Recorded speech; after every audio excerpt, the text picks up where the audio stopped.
Welcome to the Bethel Church Sermon of the Week. We hope you enjoy this message by Pastor Bill Johnson. For more information about this podcast and other resources, visit bethel.com. Hey, I felt like something I was supposed to do today. It's like we're pulling our car into the bay at the repair shop. We're going to get a little tune-up. Something that we have pretty good training and real good exposure. We've been working on for a lot of years. That's the concept of testimony and the prophetic nature of a testimony. So to do this right, I've got to take you on just a little bit of a personal journey. Oh goodness, 38 years, something like that ago, I was pastoring in Weaverville. And I was in my office, and I was reading in the morning. I was going through the book of Revelation, and I came to this verse in Revelation 19:10. It says, "The testimony of Jesus is the spirit of prophecy." And when I was reading through Revelation, when I came to that verse, it's just one of those moments, that you have in God where it's kind of like it's on neon lights, and something happened here that I can't explain. I love learning here first, because your heart can fit where your head can't fit. So he invites us into things that we have perception of here that we can't comprehend. And it's a wonderful way to learn. So anyway, I sensed life on that verse. And I actually stopped my reading. I looked at that verse. I said, God, there's something here. I know you want to teach me. And I said, please show me what this means. Show me what this means. Went on through the morning, and it was that afternoon, maybe an hour, 2 hours, 3 hours later, I was in my office and just doing work. And one of the guys from the church came and stood in the doorway from the sanctuary. Our church facility at the time, the sanctuary was here. There was a door, came into my office. So he stood in the doorway, and he walked in. And I said, Bill, come on in, sit down. He said, no, he says, I've got to get back to work. I just wanted to tell you of the miracle that God has done in healing my marriage. And he stands there in the doorway, and he gives me, a 3 or 4 minute synopsis of the miracle that God had done in his marriage. And so I thanked him for the report. He turned to leave, and he got about this far away, and he turned around and he said, you can tell this story to anyone you want. You can tell my story to anyone you want. I knew in that moment that something just happened that was connected to my prayer that morning. I couldn't have taught on it. I couldn't have explained it, but I could tell they were related. He had just shared a testimony with me, and he was giving me permission to repeat that story. So let's take the verse. The testimony of Jesus is the spirit of prophecy. The testimony of Jesus, say it with me. The testimony of Jesus is the spirit of prophecy. Let's do it again. The testimony of Jesus is the spirit of prophecy. All right, number one, the testimony of Jesus is a spoken or written record of anything he's done. All right? So the testimony of Jesus is a spoken or written record of anything that he's done. The spirit of prophecy is that prophetic anointing, prophetic mantle. So what is prophecy then? Prophecy is in 2 realms that I understand. One is to foretell the future. A prophet will describe something is about to happen on such and such a day. But I think predominantly the prophetic is used not to foretell, but to do something else, and that is to change present situations. The prophetic will be used to make a decree that actually changes the reality that an individual, a family, a church, a city, a nation is facing. It's the word of the Lord is released, and it changes the situation. So think of it this way. The testimony of Jesus carries with it the weight of heaven to alter the reality of a problem or situation that we're facing. It carries that. It's written into the DNA of a testimony that it has that ability to actually change reality, change realities. So I was in Rochester, Minnesota. I was with a dear friend there, Assembly of God Church, and I had spoken at a night meeting. I'd spent some time praying for a young lady. She had been in a snowmobile accident. Her ankle was put back together with pins and metal stuff to make it work. And so she had pain. She had restricted movement. She had all that going on in her ankle. And So now I'm just telling you, the only way I know to learn in some of these things is to either have a mentor or to experiment. And since I didn't know anyone who knew anything about the power, the prophetic nature of a testimony of Jesus, we had to experiment. So the safest way to experiment is with people that you know and trust, that you live accountable to, so that if you overextend yourself, they reel you back in and you clean up your mess. But you have to be willing to experiment if you're gonna try to touch new things. So this gal comes to me I pray for her this night. She comes to me the next morning and she said, Bill, you prayed for me last night. I said, yeah. How is your ankle? She said, when I got up this morning, I was getting dressed. And my husband looked at my leg and said, hey, that wasn't there before. And she looks down. She was actually missing a part of this calf muscle because of this accident. And it grew back overnight. It grew back. So it's there. It grew back overnight. So I thought, well, that's so cool. I said, here, tell her, we've got probably, 20 or 30 people in this meeting. It was a morning meeting. And so I said, tell them the story. And so she tells her testimony, the accident and the missing muscle, and that it actually grew back overnight. And so as soon as she starts going back to her seat, there's a gal sitting right here on the front row from Toronto that was a friend of the house. But she was visiting. She walked right up to me after this gal leaves. She says to me, if God did that for her, certainly he would do that for me. Now, she had a brilliant understanding of the kingdom, that number one, God is no respecter of persons. What he's done for one, he'll do for another. He doesn't have us in categories where these people get special things and these people get the crumbs. It's not how he works.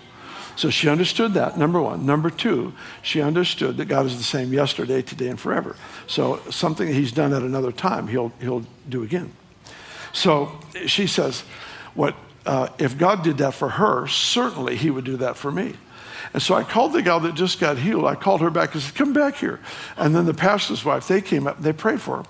They watched, she had been in an accident and had to actually go through therapy to learn to walk again because she's missing a part of this muscle in the leg. And she actually had to learn how to walk again.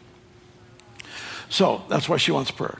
So the pastor's wife and this young lady come up. They lay hands on her and they watch, and before their eyes, the muscle forms and is recreated. It's a creative miracle in the moment, in that instant. That's amazing. Two other women came up. It's like an epidemic of calf muscle problems, It's like, how do you get that many people in that small of a crowd that all have something similar with their leg muscle? So two other gals come up. One had been kicked by a horse and destroyed a portion of the muscle. She had a growth in its place, and the other one, I don't remember the details. But they prayed, they watched the growth, the tumor disappear, the muscle fill up. The fourth one, the same thing. So, we celebrated just the kindness of the Lord in doing such unusual things in such a small group of people. It's just amazing. I flew from there to another city in Tennessee. And I don't remember the name of the town, though. It wasn't Nashville. It wasn't a place that I normally go to. And I was there with a good friend. And so I gave them the stories of these healings, of these four leg muscle things. And a medical doctor was there who had broken his leg a year earlier. The muscles had atrophied. He had restricted movement, a lot of pain.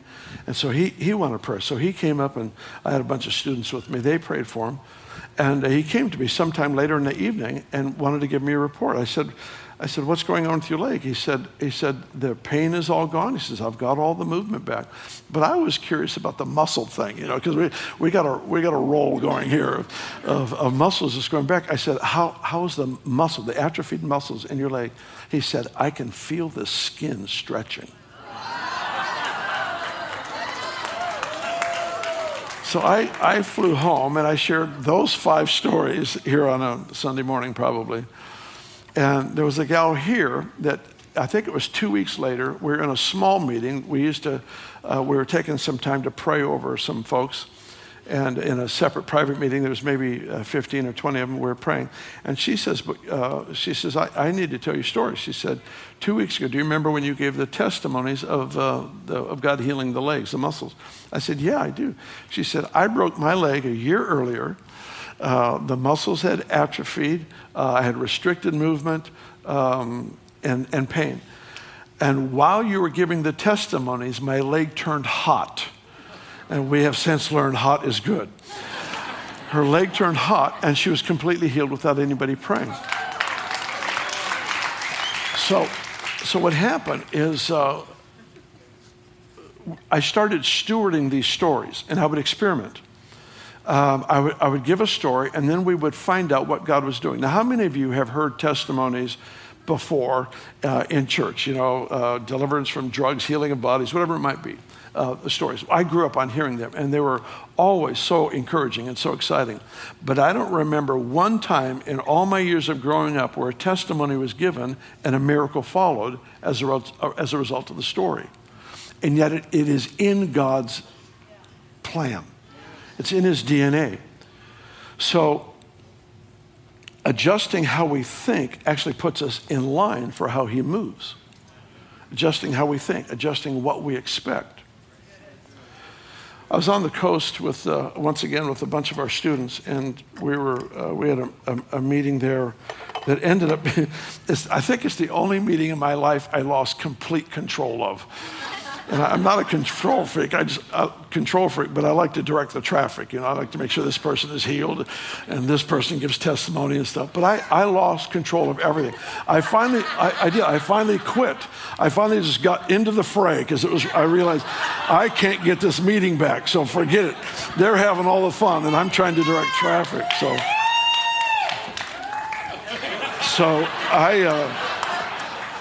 I got down into the fray with people, and this is where we've got empty wheelchair. We got a wheelchair being passed up over people's heads up to the front, and a gal with permanent nerve damage down the right side of her or one side of the body, I forget which side, was completely healed. Blind eye was open, deafness was open, all kinds of stuff. So the students come to me and they said, "We just prayed for this little boy with club feet, and God healed him." I said, "Well, bring him to me. I want to see him." So they went and got this little guy. He's 3 years old. And his feet are like this, and he's got scabs on the tops of his feet because they were on the bottom of the feet where he would drag them. And he's 3, so a little guy named Chris. So he's bending over, he's playing with the scabs. He's touching the scabs because they were out of view before. Now he sees, so he's touching the scabs. And one of his little friends comes out, a little girl comes up to him and says, "Run, Chris, run." So he takes off in this 20-foot circle. He runs. He comes running back to this little girl, and he says, "I can run. I can run." His eyes are like this, His face is lit up with joy. Oh, man, it's just enough to wreck you, for the rest of your life. You never forget the look on that face. So he comes back, he says, "I can run, I can run." So we bring the story home, of course, and I share the story here. We had somebody visiting us from out of state, and they had, I think, 3 children, if I remember right, and one of them was a little girl, almost 2 years old. Her feet were turned in so severe that she would trip over her own feet when she would try to run. She was in our childcare. And so I taught on the concept of the testimony. And then I gave the testimony of the club feet. She hears the concept that God intends to duplicate miracles. Did I mention this? The Hebrew word, the Old Testament word for testimony, comes from a word that means do again. That the very nature, when he says keep a testimony, keep a record of what I want to duplicate, of what I want to do again. It was never meant to be a historical factor that pointed to an old event. It was supposed to be a present tense reality that releases the activity of God into present situations. And so I taught on that just briefly. I shared the testimony. She says in her heart, she says, "I'll take that for my little girl." When the meeting is over, she goes over to get her little girl, and her little girl's feet are already straight. Nobody prayed for her. Nobody prayed for her. Come on.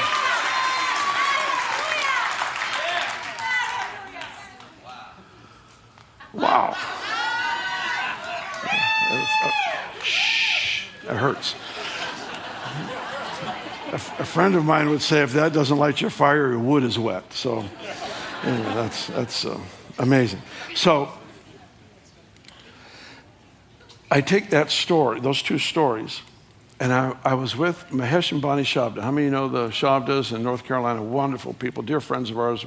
We minister there every year with them, and they've been here many, many times. So I was there, and I was talking about a series of, it happens to be one of the times I was teaching on the concept of the testimony and giving them stories. And in giving the stories, I talked about the club feet, I talked about the little girl, and some other leg issue stories. So after the meeting, we spent a little bit of time with Mahesh and Bonnie, and then we have a driver, someone who takes us from the hotel to the meeting, from the meeting back to the hotel.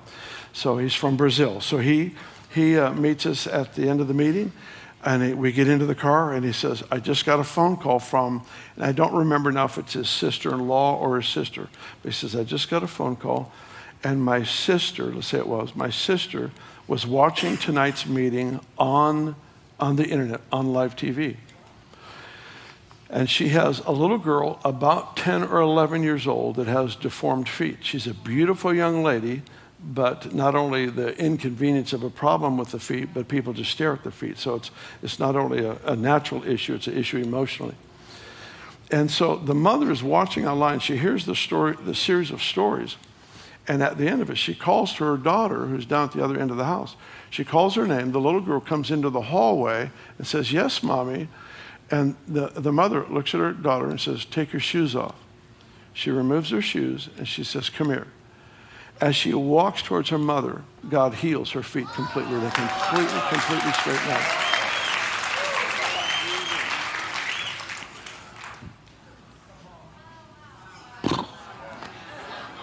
You know, it's not a tool that we use to manipulate. It's the privilege to broadcast the nature of God, because every testimony reveals the nature of God and reveals his covenant with man. The nature of God and his covenant with us. I was in Modesto, and I was a wonderful Assembly of God church there, which is my history. So I have a special fondness for the assemblies. And I was in this, and it was another healing meeting, and great stuff's happening. But this gal comes up to me towards the end. She just walks up to me. She said, her first words out of her mouth, the voice has stopped. I went, all right. Help me to understand. Give me some story here. She says, the voice has stopped. I said, okay, tell me what was happening. At that point, her father walks up, who's a retired surgeon. And he begins to explain to me, she has bipolar. She's had bipolar. She's on medication. Her particular issue, she was constantly hearing voices. And now nobody prayed for her. This was during worship, the voices stopped. And the voices stopped. She's trying to figure out, what do I do? Because she has this lifestyle of many, many years. I think, if I remember right, it's 13 years of medication, treatments, whatever. So now both the dad and the daughter are talking to me, want to know, what do we do? And so I try to give them advice how to navigate this that God is doing. And so that was I believe it was a Thursday night, not the next Sunday, but a week later, so it'd be 10 days later, I was standing right back there, and this gentleman walks up to me, says, do you remember me? He says, I was in Modesto, you talked to me about my daughter. And his words to me were, I have my daughter back. I have my daughter back. Absolutely no effects, no medication, nothing. She's completely restored in every possible way. And it was during worship. It was during worship. So I stood up here and shared the testimony that we have this case of bipolar being healed. There were two men in the room at that time that both had bipolar for over 20 years each. And the moment it came out of my mouth, instantly they were both healed. Instantly healed. Sometimes there's process, but in this situation, it was instantly they were healed. We quit counting about 10, maybe 12 years ago, the bipolar healings. But for a season there, we just kept counting them, and there was something like 60 or 65 of them. But I think only 3 or 4 were actually prayed for. All the rest were healed, either in worship or in a testimony, just hearing the report of the Lord. Now, the testimony of Jesus is the spirit of prophecy. Old Testament, testimony comes from a word that means to do again. New Testament, it is the prophetic nature of the work of God. I want to read a quote to you. How many of you know who Charles Spurgeon was? One of the great, great heroes of the faith, an amazing pastor from England. And he made this comment July 17th, 1859, and no, I was not there. But it was recorded. All right. There we go. I have to lean, it's my crutch. All right. Here's what he said. He preached a message called The Story of God's Mighty Acts, and here's the statement he made. He says, when people hear about what God used to do, one of the things they say is, oh, that was a very long while ago. I thought it was God that did it. Has God changed? Is he not an immutable God, the same yesterday, today, and forever? Does not that furnish an argument to prove that what God has done at one time, he can do at another? Nay, I think I shall push it a little further and say what he has done once is a prophecy of what he intends to do again. Whatever God has done is to be looked upon as a precedent. Let us with earnestness seek what God would restore to us in the faith of these old men, that we may richly enjoy the grace as in the days of old. So here in 1859, the body of Christ has an opportunity to step into a reality that I don't think was very common. I've never read one other person write or talk about this reality, and yet it's as plain as can be in Scripture. The nature of testimony and the spirit of prophecy and revelation. And yet Spurgeon makes this announcement with incredible influence. And I don't know what happened, but it appears to me it just got reduced to a good sermon instead of an invitation to explore what might be possible if we actually treasured the record of what God has done. So now, fast forward. The book of Deuteronomy is the book that, from what I understand, young men, Jewish young men would need to learn and memorize. And it's kind of the cultural book of the books of law. And I love it. I used to read it and reread it, because in it was the instruction to train your children, raise them up in specific ways, and which is a huge part of my life. So I was reading through, and he says in Deuteronomy 6, he says, keep the commandment, keep the statutes, and keep the testimony. Keep the commandment, keep the statutes, keep the testimony. Okay, we know what it means to keep a commandment.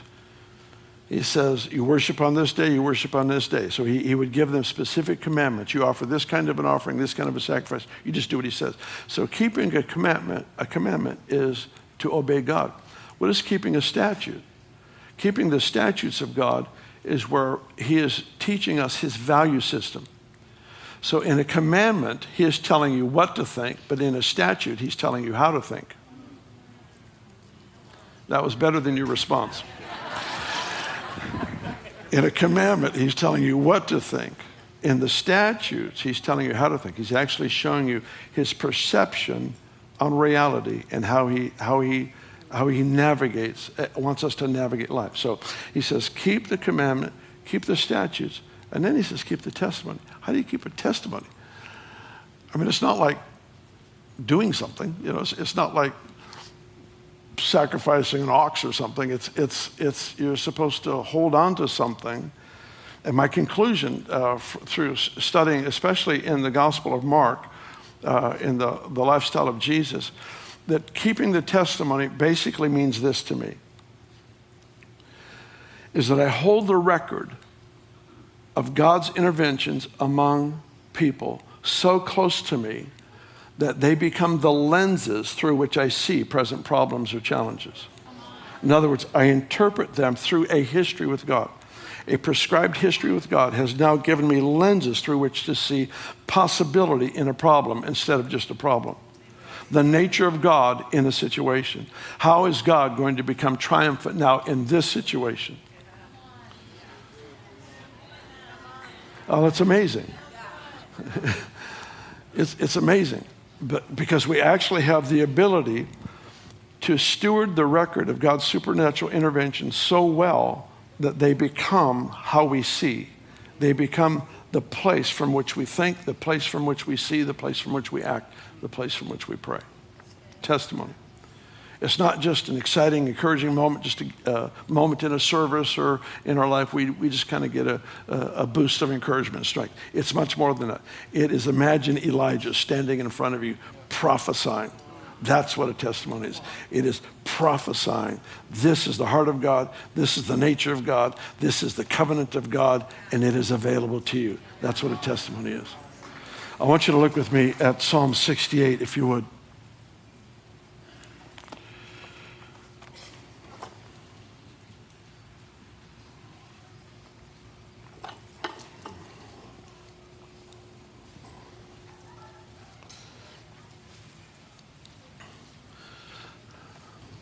I had a guy come up to me once at a conference. He said, I'm 34 years old. 25 years ago when I was 9, I broke my leg. When it healed, it grew past the other one, 1.5 inches.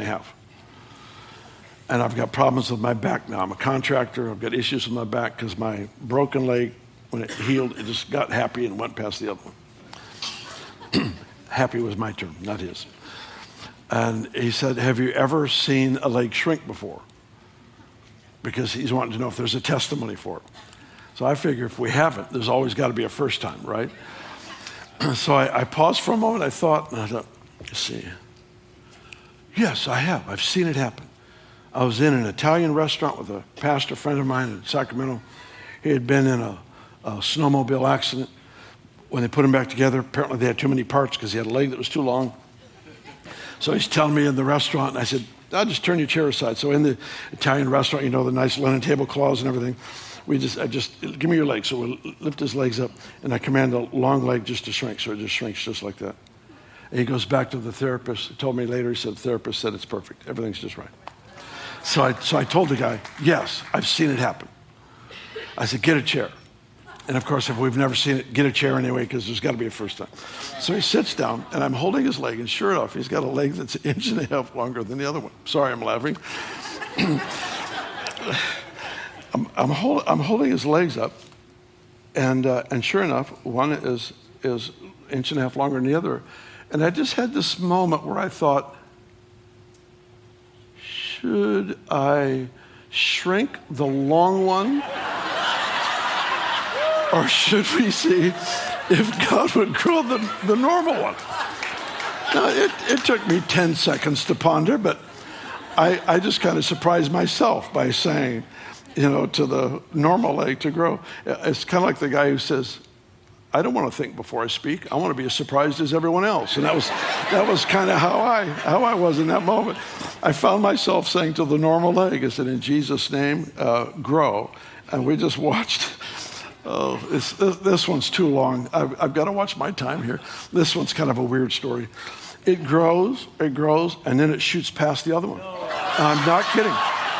I would give anything to have a video of this moment, because the guy's in pain. How many of you had growing pains when you were a kid? Yeah, so did he. 34 years old. He got like 2 years of growth in a moment. His leg is sticking out there, and I'm on the outside, I'm acting like, oh yeah, this happens. On the inside, I'm saying, oh Jesus. I'm searching my heart. How do I pray now? That's honest my question. How do I pray now? And I remembered the word shalom in the Bible. Shalom, the word shalom is, of course, we know it as the word peace. But it is one of the fullest, most pregnant words in the Bible. It's sound mind, it's prosperity financially, it's divine health, it's all these things. Anything you would ever ask for in life, it's wrapped up in that word. So what I'm thinking is, that word's got to cover this. And so I prayed with all the confidence in the world, Jesus, help me. I just prayed, no, Lord, I just pray that you release the peace, the shalom of heaven over this man, and it just evened out perfectly. The testimony prophesies. Sometimes you just do dumb things, and sometimes the Lord just honors it. Anyway, I was at another city, and there was a gal there, completely deaf ear that opened up. She had bone cancer, and they replaced this bone with metal, and they made it. She had the surgery when she's 15. They made it 1.5 inches too long, because they knew she'd grow into it. Well, she didn't grow anymore. And so she's got the same kind of issue.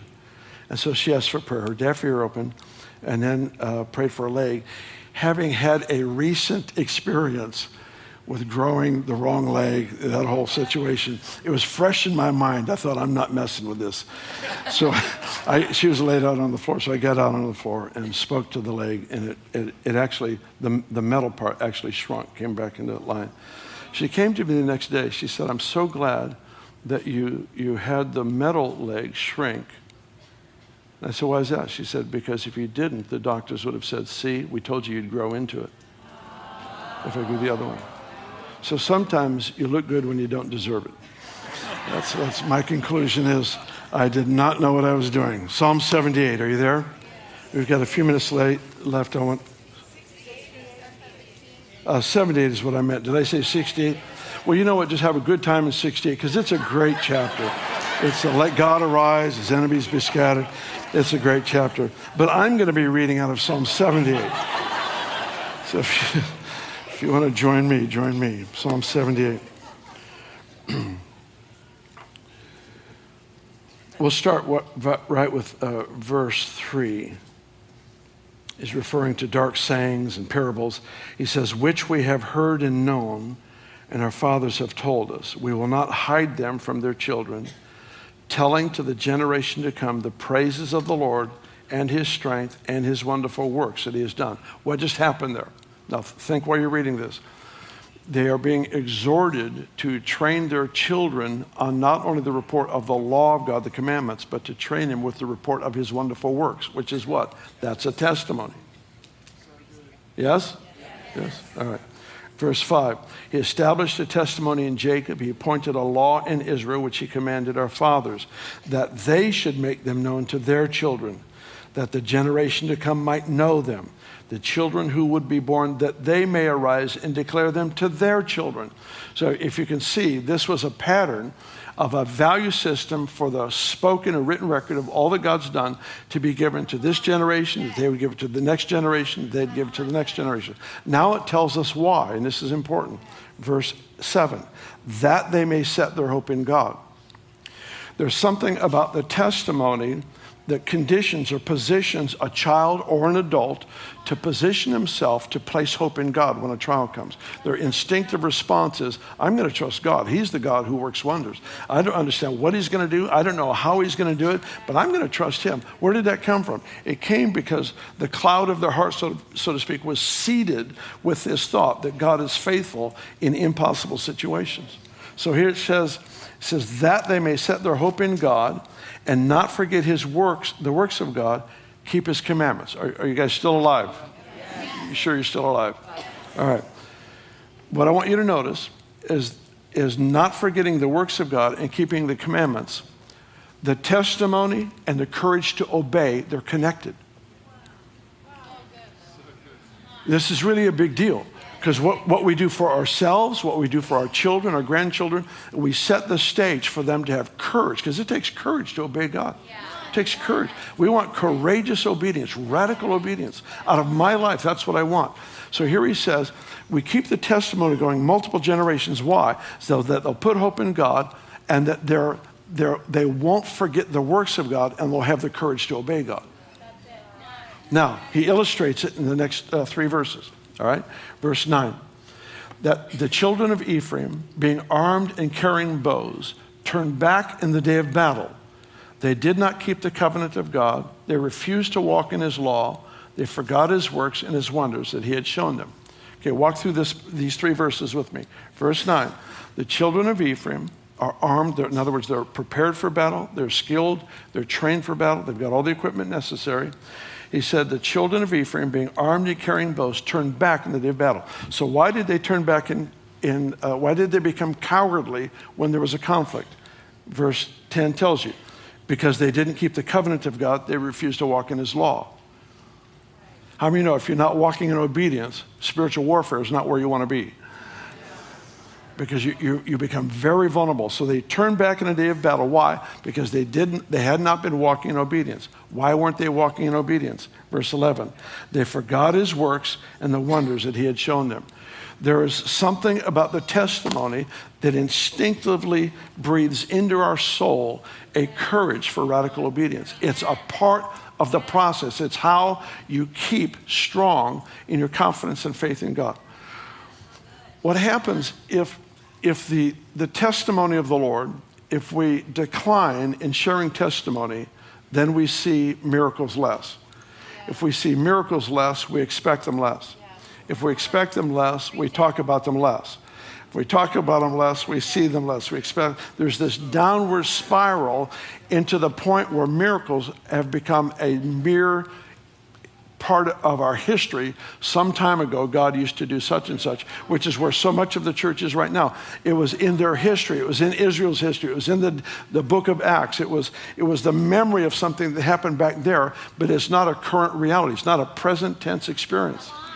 And the testimony is supposed to become that which invites us into this relational journey where we learn how to take these things that God has said, and we simply trust God. We put our lives on the line to take risk to see what he might do. And it's simply because I've been built up by the record of the supernatural interventions of God.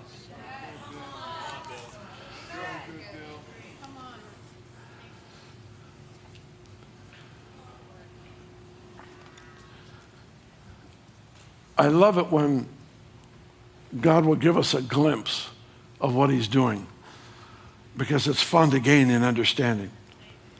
But oftentimes he moves and I'm just clueless. I'm a clueless observer that's just frantically trying to learn. I'm not a facilitator in the sense that I made anything happen. I've told him, I said, God, I just want to be in the room. It doesn't have to come from me. I just want to be a part. And there are things that he does. The moment in Dallas where pray for this individual who the lightning of God literally goes through him from head to toe, and he's completely delivered and healed of schizophrenia. Completely, he comes to me a year later in his right mind completely, because God brought a miracle to him. He ended up going to Africa and ministered. I think he personally was able to bring liberty and freedom through his own testimony to about 40 people that were considered insane, mentally gone. It's a testimony. It's like God has imagine being given, a priceless gem. How many know if somebody comes to you and says, I'll give you $1 million if you can wear this ring, it's worth $10 million, you can't lose it. But you have to wear it. You can't hide it away. How many of you think you've got that ring on your hand, you're going to be looking at it all day long, you're going to be wrapping tape, you're going to do all kinds of stuff to make sure we don't lose this thing, all right? I'm aware of the value of what's on my hand. Are you aware of the value of what's in your mouth? It's the record, it's the revelatory testimony of the heart, the nature, the covenant of God that actually invites people into a personal relationship with Jesus.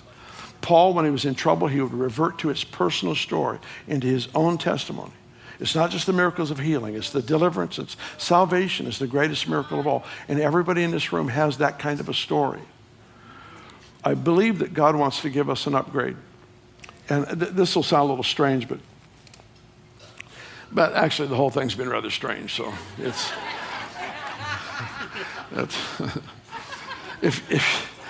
if you want to change the atmosphere of a room, go to say a restaurant.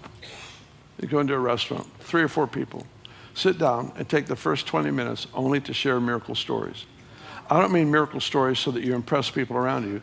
I mean so that the atmosphere changes, because the angelic realm is fascinated by your perspective of Jesus, the Son of God. And they love hearing the stories of what you've had happen, what you've seen, what you know about him. They are enthralled with him. But every story we share, they catch another glimpse of what he's like through the eyes of someone who is redeemed. Simply sharing stories.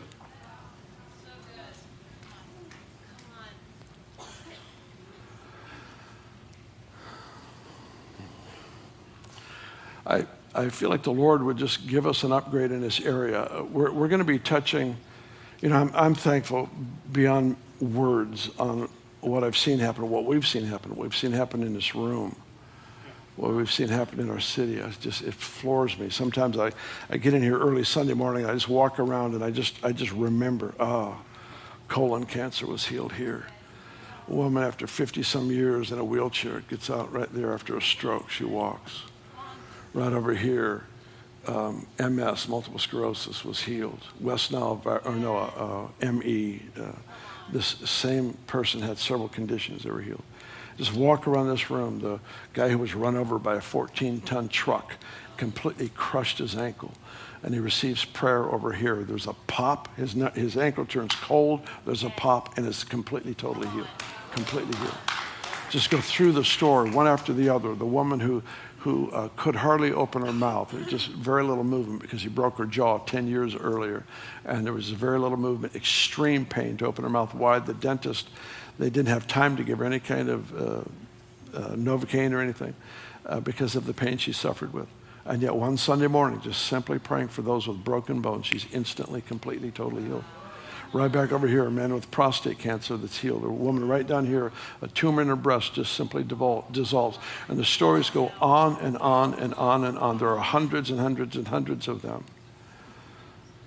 But none of them are badges of honor. They're all records of a God who is willing to work in and through very imperfect people. He just looks for people that have a value for his nature and will give him an opportunity to do what he does best. He works in the impossible. I'm there in the journey.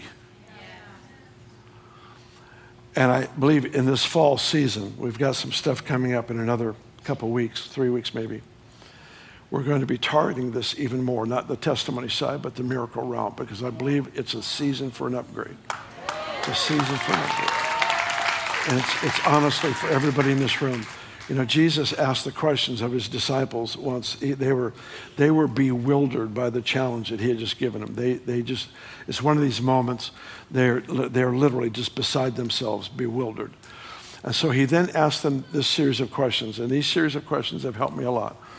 He asked his disciples because they were concerned about not having enough food after he had just multiplied food, like the day before, it just comforts me to see other people that think as dumb as I do. And when it's in the Bible, I just feel so much better. And so they're puzzled by this. And then Jesus asked them this series of questions. He says, "Can you see?" And you can tell they're not answering. So he says, "Can you hear?" And they're still just staring. And he says, "Can you remember?" Those questions have helped me incredibly, because there are times I'm always trying to see. I'm always trying to see, what is God doing? I'm always trying to hear, what is he saying? So let's just say in a moment like this, I'm just trying to discern what is it the Lord is doing around the room. And so he comes to me and he says, "Can you see?" And my heartfelt response is, "No, I don't see anything." So then he says, "Well, can you hear?" Well, my hearing's better than my seeing. But at the moment, I don't hear anything. And then he says, "Can you remember?" Yes, I can. I can remember. I can remember. I can remember flying back from New Zealand after having spent some time with a great hero of the faith for me, Winky Pratney. He'd had a stroke. His brain, part of his brain literally just blew up. And he was completely healed, restored, in his right mind. I was on the plane thinking about this miracle of healing with the brain. And I recalled to my mind, Roland Baker, a wonderful friend of our house, had x-rays of his brain actually dying. And the Lord completely healed him, raised him up. So I'm thinking on the plane flying back from New Zealand, these are the two smartest men I have ever met. And God restored their brains. I'll bet God is healing brains.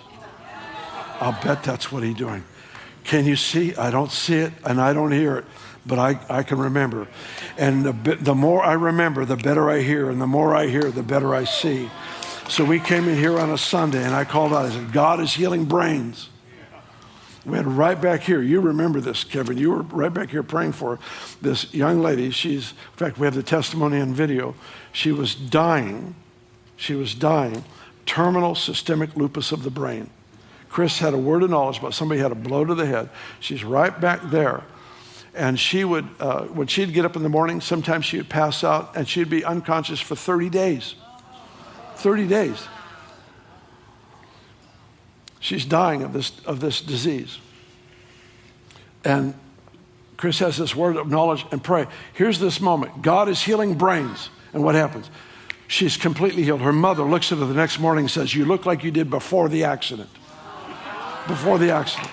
She then comes to the school of ministry. I think she's in Oxford right now. She's in some smart school because she's a smarty. So the Lord heals. A young kid over here, he had a head that was misshapen because of abuse. He was 2 years old. I think it was 2. And it misshapen, and he was very disconnected. He didn't associate with people. He'd wake up in the morning, he's very disconnected. And some of our students prayed for him after this announcement. God is healing brains. And they prayed for this child. The next morning, the child comes into his mother, which is a miracle, comes into the mother and said, I had a dream last night. Excuse me, he was 4, so this happened until the time he was 2. He said, I had a dream last night. I'm okay now. And they examined him, and his head was back to normal shape. God is healing brains.